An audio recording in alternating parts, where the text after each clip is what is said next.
Now you are in for an amazing and maybe in its own way unique panel discussion. Let's talk about what we have heard. There was a wonderful presentation about the Nazca mummies, and I will ask our speakers to comment on that. The findings are now sensational. I hope that scientists will study these artifacts, and one day we will be told that extraterrestrial civilizations were on Earth.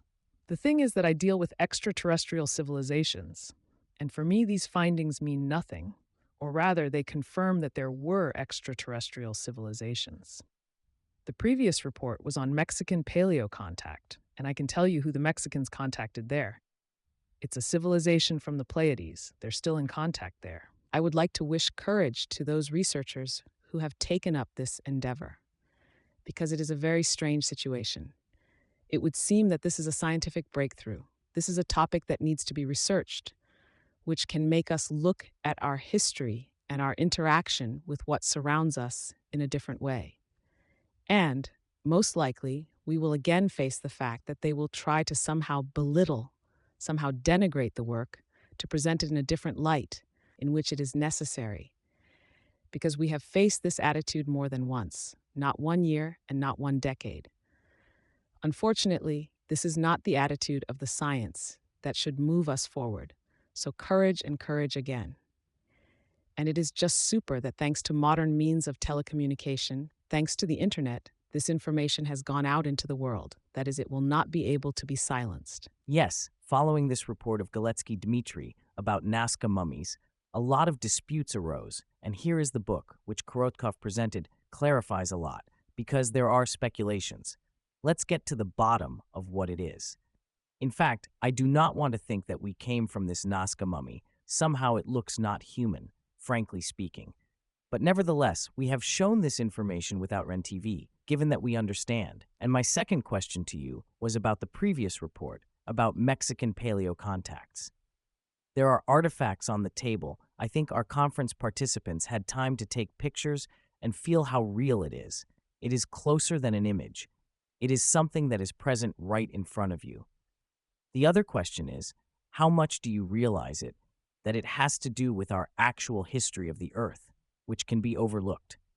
Tatiana, comment on what you see in front of you, what you know about our speaker, the wonderful Andrei Zhukov, who has been studying this for probably several decades.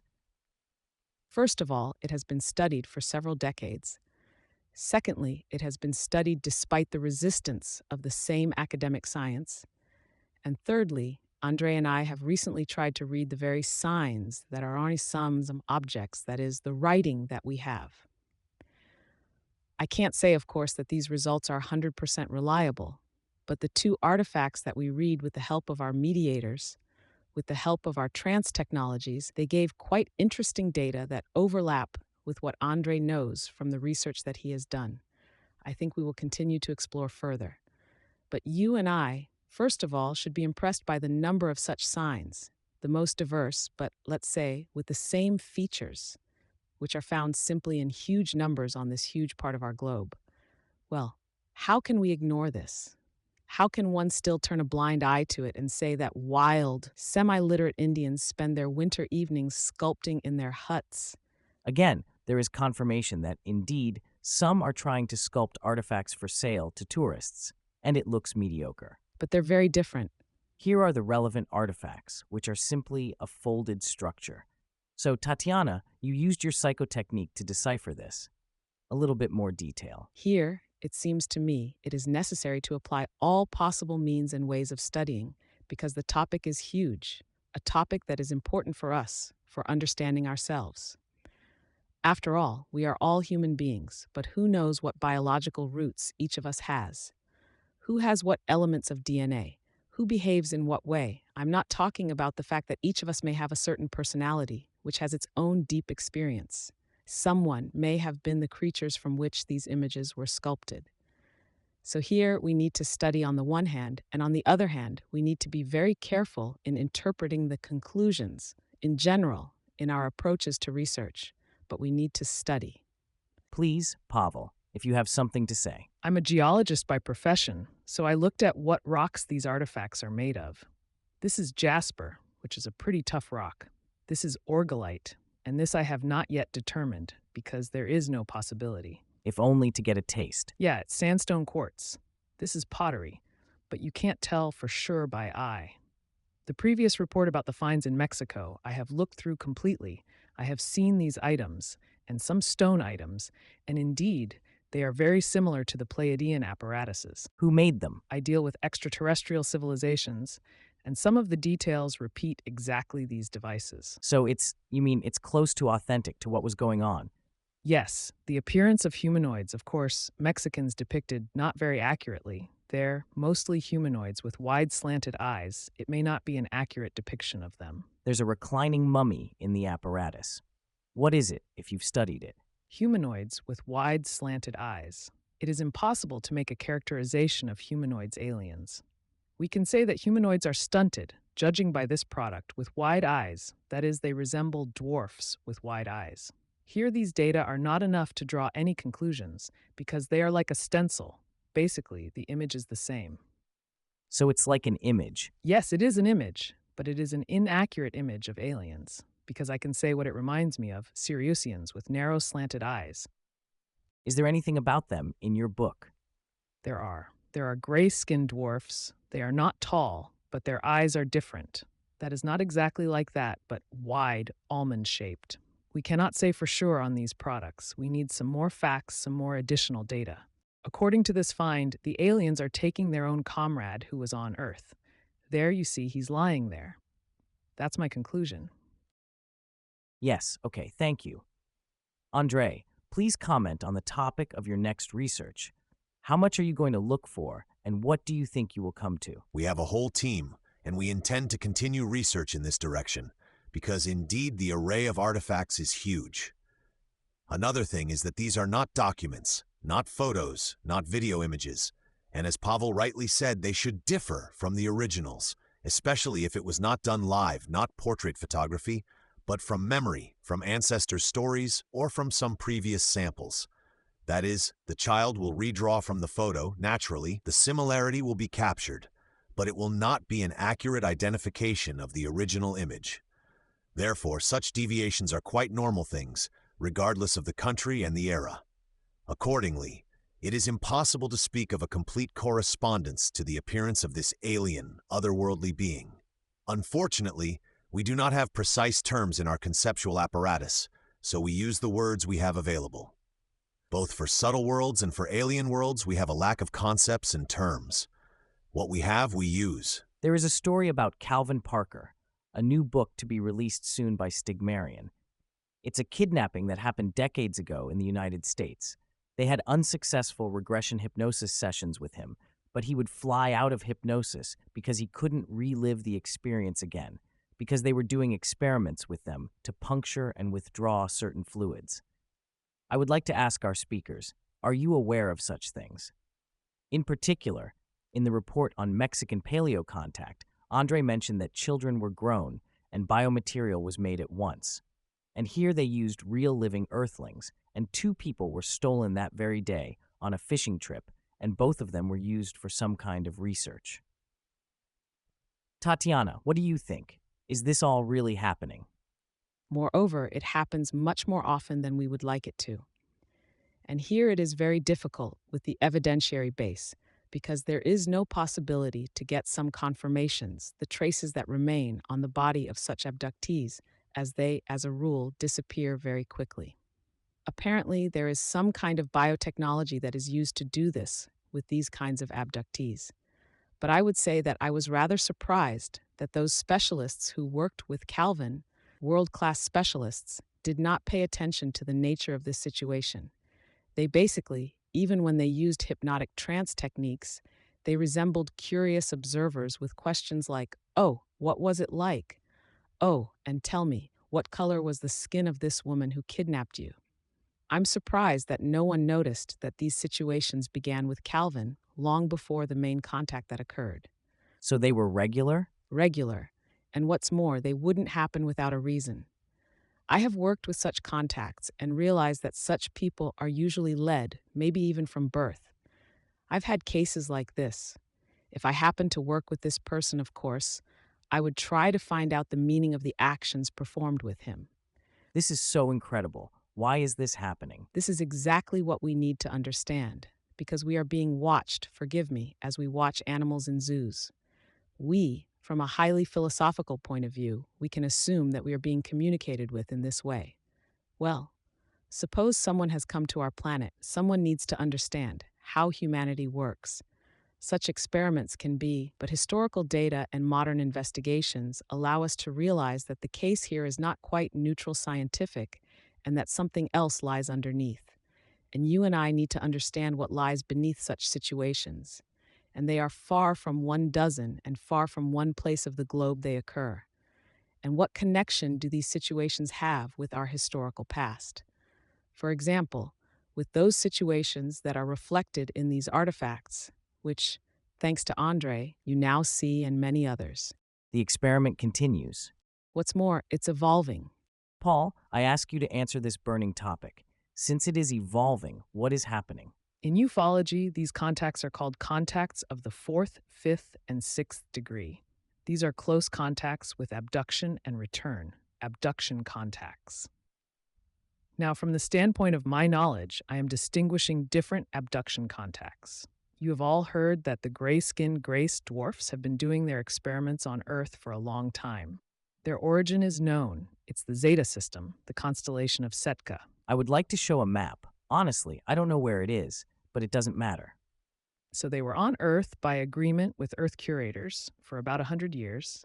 Now they are not here. They were asked to leave. They were saving their race from degeneration. Since you have an idea of what gray-skinned dwarfs are, they're degenerates. So their limbs atrophy, their organs atrophy, they have trouble living on a physical level. I mean, with genes. They can't give birth, they have no love and sex, they have none of these things. And they were engaged in experiments on reproduction of bodies for a relatively short time under the agreement with Shambhala and with our curators. That is, they chose people, biodonors, and it was not forced. As far as we know, it was people themselves who signed the agreement. Consciously? Yes, they already knew that they would be abducted. It is rightly said that it was happening during their whole life since childhood. And maybe I don't rule out the possibility that it was more than one lifetime. So these people were obliged by contract with the gray-skinned dwarfs to participate in these experiments. They knew everything perfectly well, but the thing is that many people here on Earth have their memory blocked, and they perceive it as a catastrophe. So it was just a trivial scientific survival experiment. The thing is, they had already agreed with the gray-skinned midgets on these experiments. They consisted in the following. Reproductive seminal cells were taken from men, and a healthy female biodonor was chosen, usually under 40 years old. And regularly these women had immaculate conception. They suddenly found out that they were pregnant, although they remembered that nothing of the kind had happened. Then 3 months later, the fetus disappeared somewhere. And they didn't remember anything. Ufologists found out that when a regression session took place, it turned out that the woman was abducted using special methods, practically bloodless, like the Chileras use. The fetus was taken away. There was virtually no trace of the 3-month-old fetus after it was removed. Now the activities of the gray-skinned dwarfs are over. They were asked to leave, and, as far as I know, there is no information about them, and they are not on the Earth. How much does this information correlate with those murals or other inscriptions that humans gave birth to aliens for them? Gray-skinned dwarfs are consumers of the ready-made. And if we talk about the creators, it is a separate conversation. That is, several civilizations took part in our creation, in the creation of humanity. Several times. I ask Andre to comment as well, if possible. Unlike Pavel, I am not a ufologist. I have been dealing with this issue for 2 years because, firstly, I have been fascinated by ancient Mexico since early childhood, and I am an archaeologist by education. And secondly, there are huge amounts of data. I was not engaged in ufology because for me, since my school days, the fact that our planet is inhabited by representatives of various humanoid races, not only Earthlings, was a matter of course. As we all know, the ocean occupies 70% of the planet. It is very deep, and there is a huge number of creatures there. But not all of us are oceanologists. It is a normal part of being in our world. So for me, The fact that the Earth is a crossroads of worlds is normal. I know it since my childhood, I just did not study it specially. Now I have done it because there's a lot of factual material which allows me to go deeper into this question. As for the information that Paul mentioned, I am sure that this issue has been the prerogative of state structures for centuries. Therefore, the question of interaction with alien civilizations, and in general, the question of their existence and presence on Earth, is a taboo topic. Only now, in the new information field, when it is impossible to contain the flow of information, even the Pope, 2 or 3 years ago, had to admit, well, yes, there is an alien civilization, yes. Only he did not say whose representatives lie in the Vatican cellars. But as for us is forbidden information about foreign policy relations of our government with the government of other countries, what to say about relations with other civilizations, which are kept under the control of the relevant structures? Here is the famous astronaut, the hero of America Mitchell, who in the program Apollo 14 allegedly 9 hours wandered on the lunar surface. A few years later, he also spoke on the radio and said in the same open text that all these issues of contacts with alien civilizations are well studied, but it is the prerogative of the higher echelons of power, government structures, military special services. We are not allowed to do this, so we use those crumbs of information that leak out through personal communication, through people who come and ask with the help of various regressor Reiki and other techniques to restore them. But we do not have a summary of information because it is for official use. We'll do without them. We have enough information without them. Colleagues, look, our program has a special guest who is a contactor. Now I will invite Irina to the stage. She will tell her story, and while she is telling her story, I will ask the distinguished panelists to prepare one question each, which we will ask. Please, Irina, please welcome. Hello, my name is Irina Podzorova. I am a contactor of extraterrestrial civilizations. When I was 13 years old, I was contacted by a representative of the planet Daral from the constellation Cassiopeia. At first, I had physical contacts twice a week, and not so long ago, the representative of the planet Esler from the constellation Volopassus came into contact with me. I have astral contacts with him. Now I have my own channel on YouTube, Podzorova Irina, Cassiopeia, and my own group, Cassiopeia, V-Contact.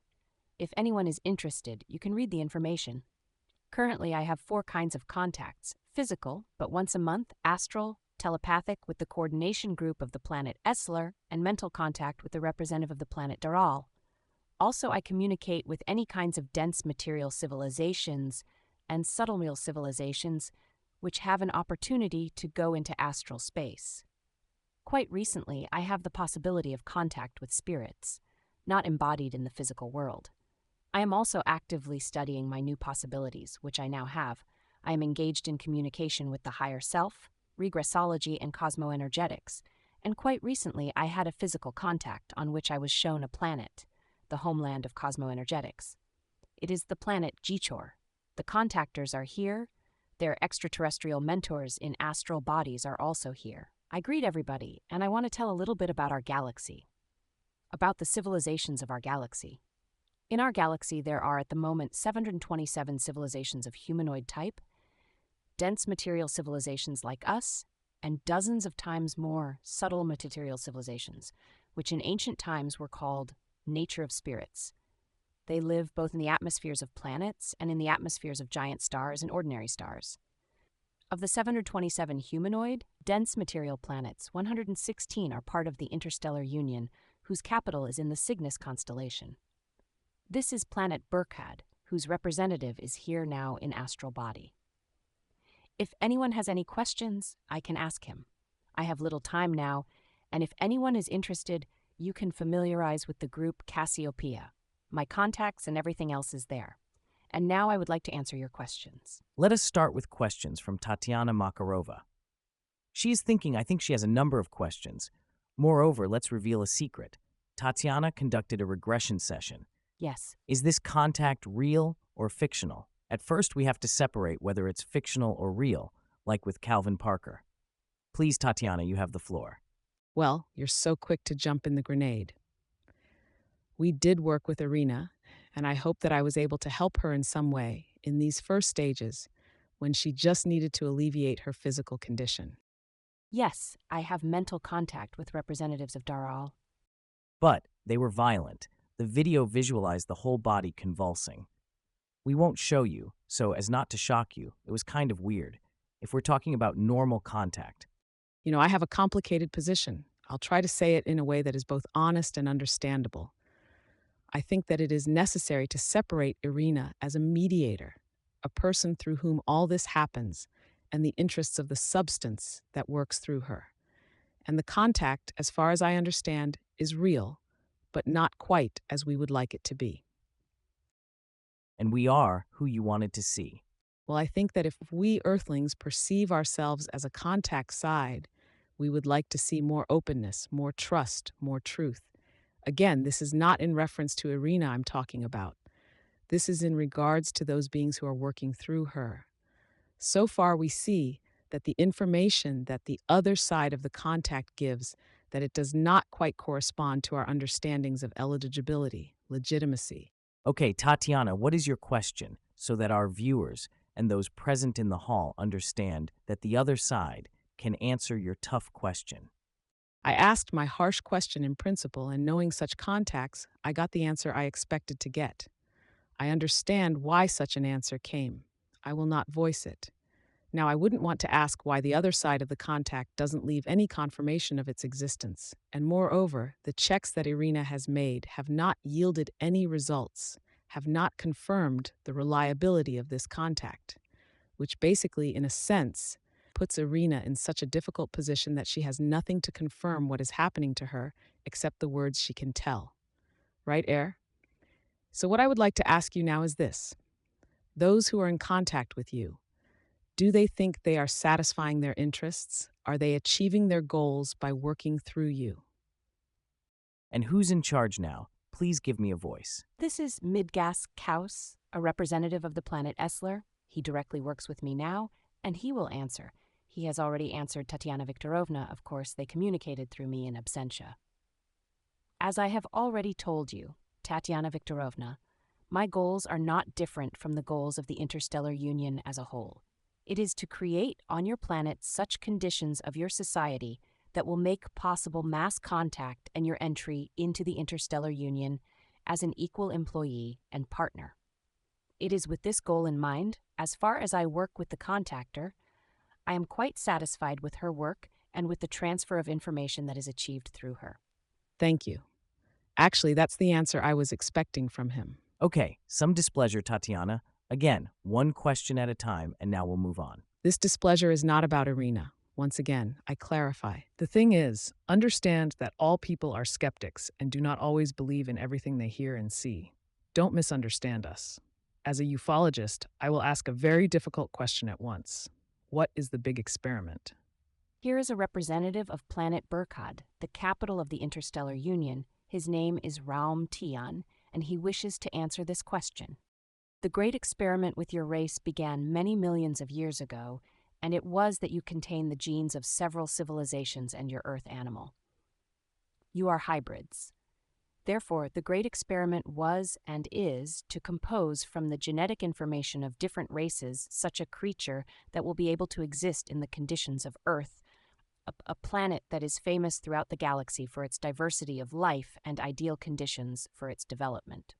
The big experiment is whether you yourselves, without our interference, can create such a society that will allow you to enter the Interstellar Union on the same rights as the others. So far, for obvious reasons, this has not been possible. But the experiment continues, including through the information that we give to various contactors, because all the information that the representatives of the Interstellar Union give to Earthmen is directly controlled on Burkhard, because our race took a direct part in the creation of your bodies. It's about development for any civilization. But what is the big experiment? Why is it called the great experiment within the cosmos of everything? Within our galaxy, such beings on such a planet with such possibilities of development are created for the first time, and that is why this experiment is of great importance for the whole Interstellar Union, and even observers from interstellar unions of other galaxies are watching it with interest. I believe this is why this experiment is called big, global, universal, cosmic.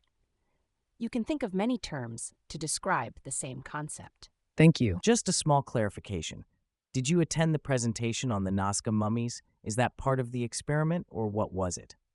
Your version. For representatives of different space civilizations, the whole history of your mankind is represented by a single race, unlike you, who think that it is not so. So the contacts with representatives of your race were in different areas of the Earth with different tribes. And what was shown in Mexico, the artifacts that were found are not just drawings. They were schemes of priests who taught. They had a secret priestly language. Many of them were contactors with different civilizations, and these were, you could say in modern terms, textbooks for the younger caste of priests. Andre, please, your question. Can your interlocutor name those forces that hinder on the planetary level the advancement of man to direct contact with representatives of another civilization? Well, not by name, but to identify, so to speak, the enemy. Which specialist would you like to hear from, Raum Tian, Midgascaus, or the coordinating group? A representative of the power structure on their side. Raum Tian wishes to respond as a representative of the capital of the Interstellar Union. Even if not a power structure on his planet, it should be understood that I will only give my personal opinion. I believe that your civilization is prevented from entering the Interstellar Union by the activities of your political and military structures, which create on your planet those conditions for the development of the whole society, which you see now, and which are incompatible with the moral standards and scientific research of all 116 worlds of our Union. We have traveled your path much earlier, and we know that violent upheavals in this area are not only useless, but even inadmissible. Your society itself, by evolutionary way, should come to the understanding of what is good and evil in your understanding.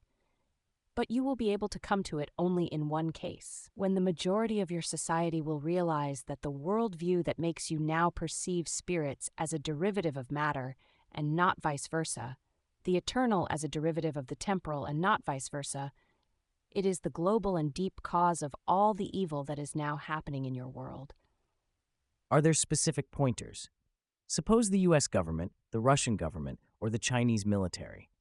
After all, from that high vantage point, one can see the dominant forces that are obstructing.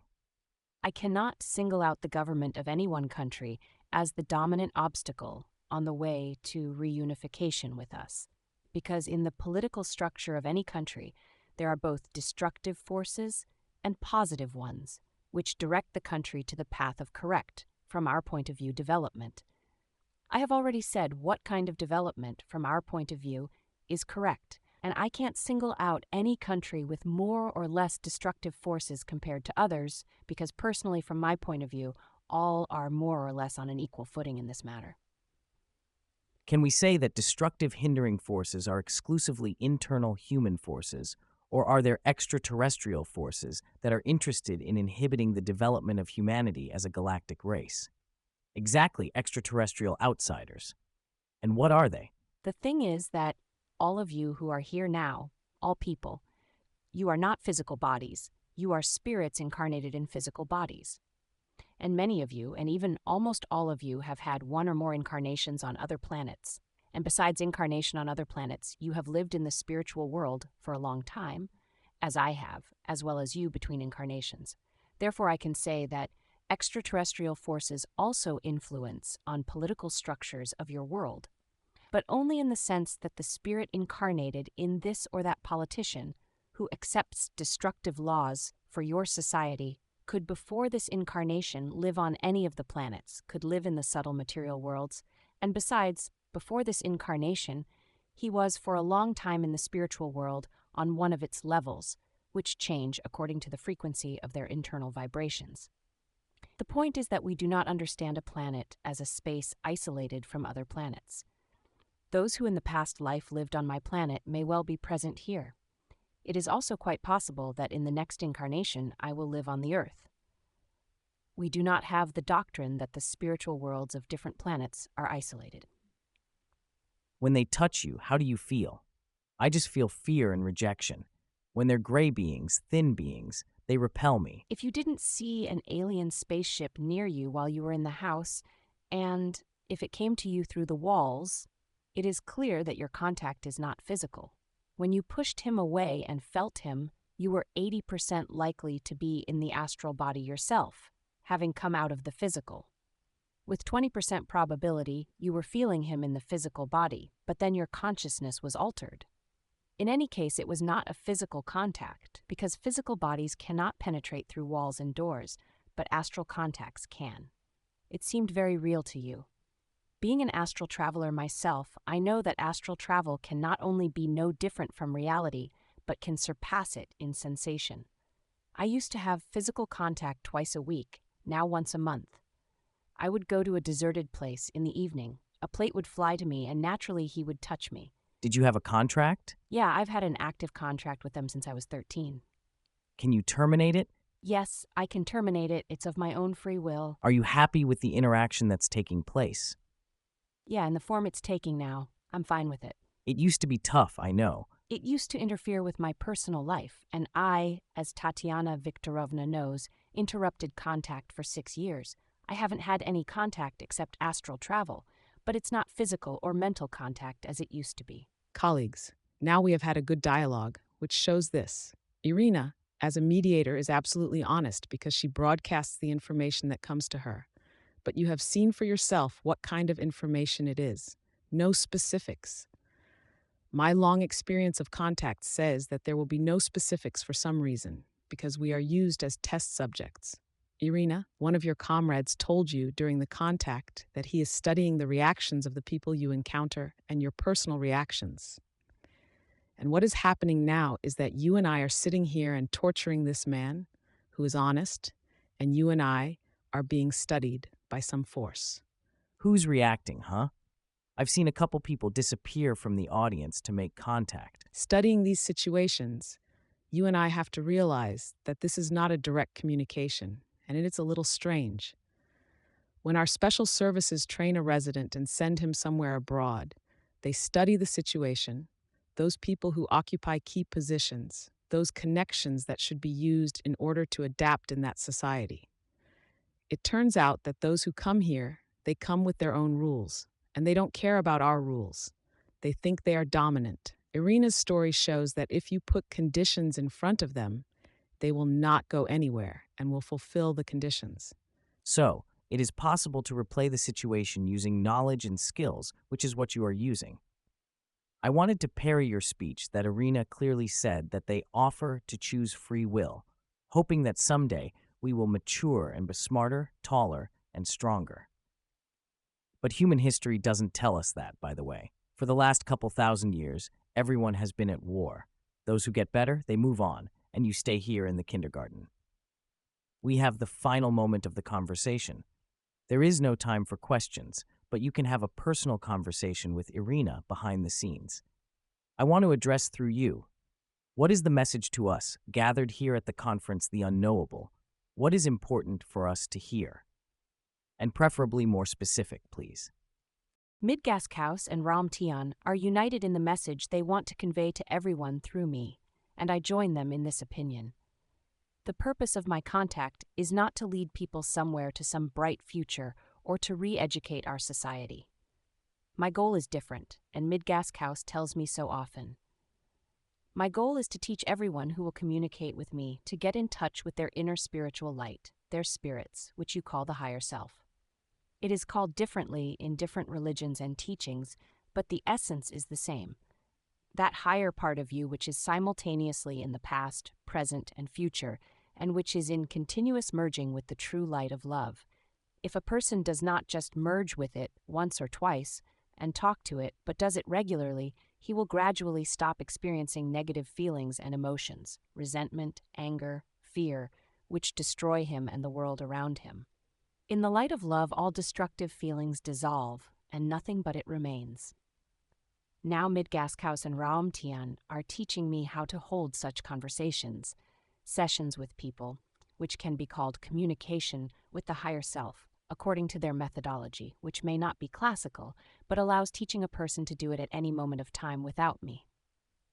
Summarizing you, we have a new method of regression or communication with the higher self, and it will be tested by time.